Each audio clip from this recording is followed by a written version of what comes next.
As a QHHT practitioner, putting my clients into the theta trance state of healing, it's a level of hypnosis that accesses the higher mind. And the messages that very, very often that come through for my clients is that the higher self is in a great degree of gratitude for the hardships that the client has gone through, that individual has gone through. And there's a true, genuine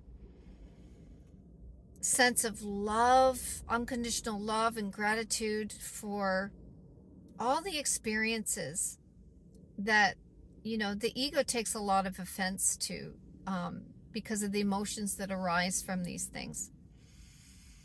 But the way the higher self breaks it down and decodes and demystifies for the client, it's really an instantaneous healing response on so many levels. This is when the floodgates really open and the stuff starts passing through that needs to be let go, and stuff is coming in that they're more now ready for. So as stuff is leaving and stuff is coming in, we really get this flow, and it's quite magical when this communication is conveyed. And this just really reminds me of my brother Matt Kahn and one of his cards that I chose for today's video. So this is from his deck. I want to give him a plug. My blessed brother. And this is the card that I picked today. I picked Inspiring Others, and what it says on the back, I'm going to let you read that. The light should be pretty good.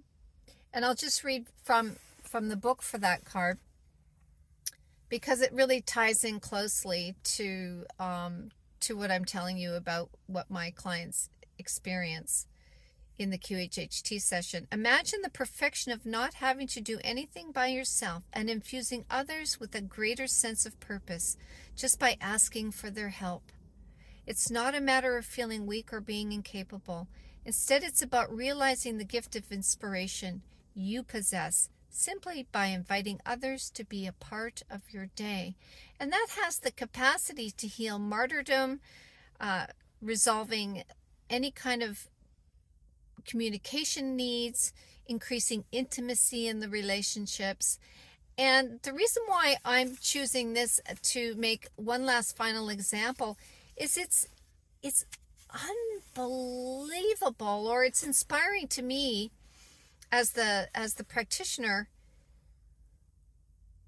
that the higher self feels even more purposeful in the life when the client can surrender and ask for the higher self's help. So we can ask for the higher self's help, but we can also ask each other for help. And in this way, we can acknowledge the other's gifts as well as the gifts of our higher self. We acknowledge the gifts amongst each other. And so there's no shame in asking for help. I personally grew up and received the message that there was a lot of shame in receiving help. I had to do everything on my own.